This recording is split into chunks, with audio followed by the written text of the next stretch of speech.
कीजिए, हो जाएगा। लेकिन मीनू जी आपके पास आता हूं। मीनू जी।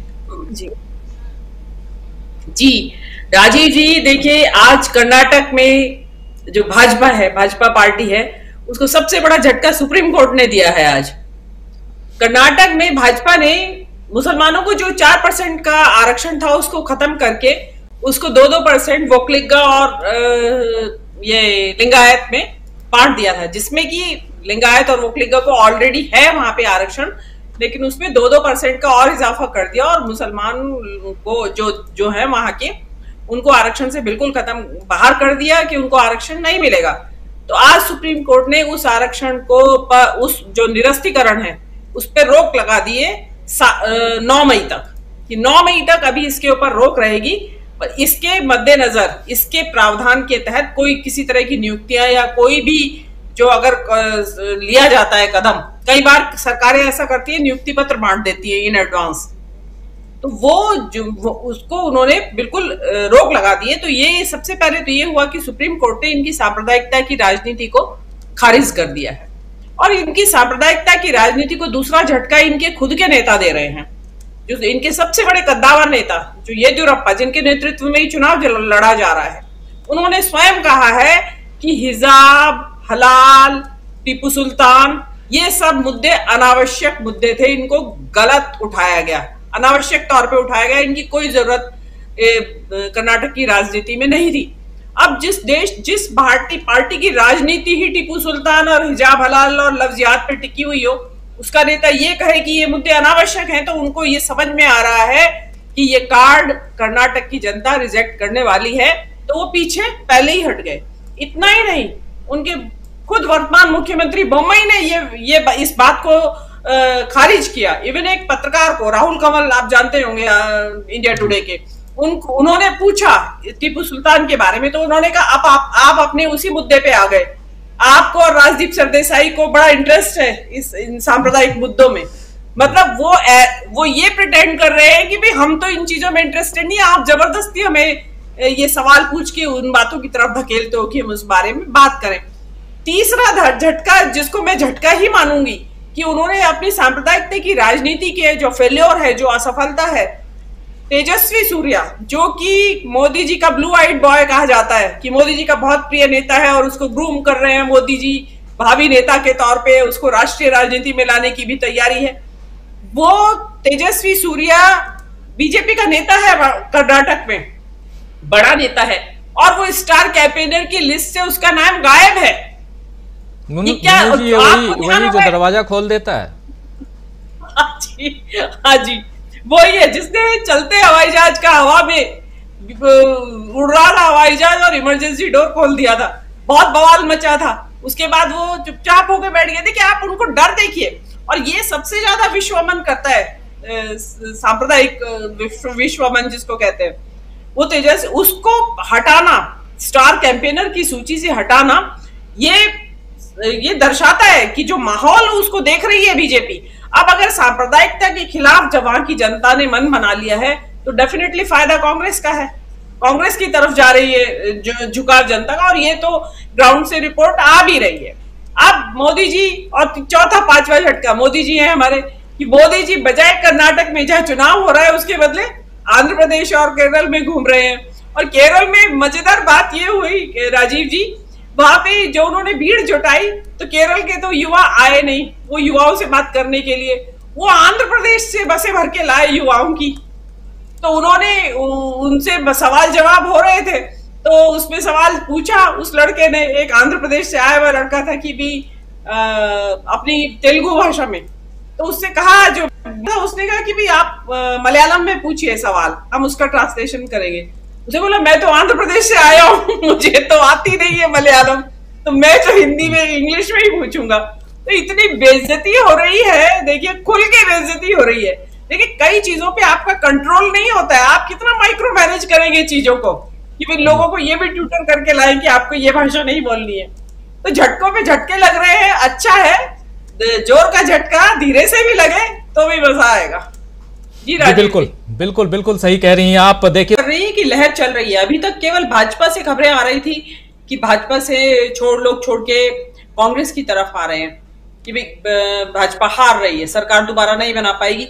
लेकिन जेडीएस से अगर ये जो आपने बताया, और वो अगर उनको पार्टी ने निष्कासित भी किया है, तो इसका मतलब वो उन्होंने अपनी पार्टी से बागी हुए हैं, वो लोग उन्होंने छोड़ दिया है पार्टी को, और उनको साफ दिखाई दे रहा है कि कांग्रेस की जीत होने वाली है। और जो आपने कैलकुलेशन, जो आपने समीकरण बताया कि अगर जेडीएस और कांग्रेस दोनों लड़ रहे होते तो वो उससे बीजेपी को फायदा होता, उस सीट पे जो त्रिकोणीय लड़ाई थी। तो उसमें एक के हट जाने से तो जो उसका वोट है वो इधर खिसकेगा। देखिए, जनाधार वाला नेता ही होगा जिसको जेडीएस ने टिकट दिया होगा, तो उसका वोट, इसका मतलब क्या है कि वो अपने वोट भी कांग्रेस की तरफ ले जाएगा अपने साथ साथ। तो इससे जो आप कह रहे हैं, यही बात मेरा कहना है कि जो हम यहाँ दूर बैठे ग्राउंड रिपोर्ट्स के ऊपर भरोसा करके ये कह रहे हैं कि पूर्ण बहुमत की सरकार आ रही है, मुझे लगता है प्रचंड बहुमत की सरकार आ रही है। जो ये धनंजय, जो अमलेंदु जी ने जो चालिया पढ़ने की बात की, तो वो शायद वो सही ना हो जाए। तो ये चीज, ये एक बहुत अच्छी, बहुत, और जो आप कह रहे हैं कि ये कर्नाटक से ही शुरुआत होगी सांप्रदायिकता की राजनीति के खात्मे की, देखिए उत्तर भारत में हिमाचल संदेश दे चुका है। ये हिमाचल में जनता ने अपने बुनियादी मुद्दों के ऊपर वोट दिया है, और कांग्रेस को वो लाए हैं, क्योंकि कांग्रेस और भाजपा की सीधी लड़ाई थी वहां पे। तो उसमें, लेकिन ये दिक्कत ये है कि हिमाचल एक बहुत छोटा राज्य है, पॉपुलेशन वाइज भी और सीट के हिसाब से भी, तो उसकी बात इतनी ज्यादा नहीं हो रही है, या ये समझा जा रहा है कि बहुत ज्यादा इंपैक्ट नहीं डाल पाएगा। लेकिन मैं ये मानती हूं कि अगर अभी देखिए, हिमाचल के बाद ये पहला मौका है कि जो चुनाव आया है किसी राज्य में, और उसमें ही आपको हिमाचल का प्रतिबिंब दिखाई दे रहा है। तो ये क्या हम ये नहीं माने कि आगे जो इसमें राज्यों में चुनाव आने वाले हैं, उसमें यही राजनीति, यही जनता का जवाब सामने आएगा, यही माहौल उन चुनावों में, छत्तीसगढ़, राजस्थान, मध्य प्रदेश, तेलंगाना में यही माहौल दोबारा से दिखाई देगा कि जनता सांप्रदायिकता की राजनीति को नकारेगी। तो ये चीज, ये एक छोटा सिग्नल नहीं है, ये एक बहुत बड़ा इनका सिग्नल है कि ये सांप्रदायिकता की राजनीति में कितनी देर तक आप उसको कढ़ाएंगे, दूध को जल जाएगा आखिर में। तो वो जो इसकी जो है ना मियाद जिसको बोलते हैं, हर चीज की एक्सपायरी आ चुकी है। अब वो ग्रेजुअली कितना टाइम लेगी एक्सपायरी डेट के हिसाब से एक्सपायर होने में, ये जो सांप्रदायिकता की राजनीति, ये तो आपको 2024 में पता चल जाएगा। दूसरी बात, ये टीपू सुल्तान वाली बात जो है, उसमें एक और महत्वपूर्ण तथ्य ये भी है कि टीपू सुल्तान का मुद्दा गायब क्यों किया। इन्होंने क्या किया, जिस तरह की ये फेक हिस्ट्री व्हाट्सएप यूनिवर्सिटी के जरिए चलाते हैं, इसी तरह की फेक हिस्ट्री इन्होंने कर्नाटक में चलाई कि टीपू सुल्तान को गौड़ा ब्रदर्स, कुछ वोकलिगा ब्रदर्स हैं दो, वो वहां के लोकल कोई नेता, वो थे चिफ्टेन जिसको कहते हैं, कि इंग्लिश में ही समझ लीजिए, अभी मुझे हिंदी का वर्ड नहीं याद आ रहा है उसका। तो वो वहां के थे गौड़ा ब्रदर्स, उरी गौड़ा और डंजे गौड़ा, कि उन्होंने मारा था टीपू सुल्तान को। तो वहां जो कर्नाटक में इसका जवाब दिया जनता ने, उन्होंने कहा कि आप गलत हिस्ट्री बता रहे हैं। इवन एक मठ के स्वामी आए आगे, उन्होंने कहा हिस्ट्री को डिस्टॉर्ट मत करिए, ये आप क्या बता रहे हैं। तो इन्हें वो मुद्दा वापस लेना पड़ा। तो अब आप देखेंगे कि जो टीपू सुल्तान कितने सालों से लगातार चल रहा था चर्चा में, और व्हाट्सएप यूनिवर्सिटी की चर्चा में, वो गायब है, क्योंकि हिस्ट्री को जनता ने नकार दिया, मठ के स्वामी ने नकार दिया। तो अब और क्या चाहिए, क्योंकि मठों की भूमिका आपको मालूम ही है कर्नाटक में कितनी महत्वपूर्ण भूमिका रहती है, चुनावी राजनीति में भी और डे टू डे लाइफ में भी, वहां के लोगों की लाइफ में। तो ये चीज तो उनको कदम कदम के ऊपर अपनी एहसास हो रहा है।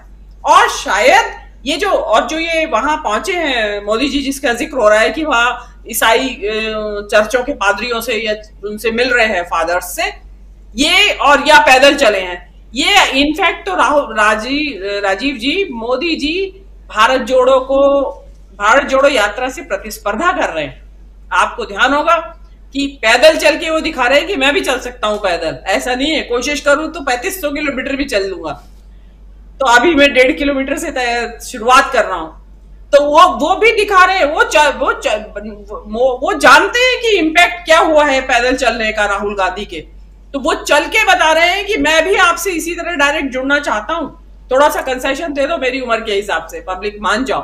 दूसरी रही पादरियों से मिलने की बात, आपको याद होगा राहुल गांधी वहां एक पादरी से मिले थे, वहां भी मिले वो पादरियों से, कितना बवाल उतारा था इन्होंने, क्यों मिल गए और कैसे मिल गए। राहुल गांधी तो ये कन्वर्जन के समर्थन में है और ये, और अब आप मिल रहे हैं, मतलब आप करें तो राष्ट्र ढीला, राहुल करे तो कैरेक्टर ढीला।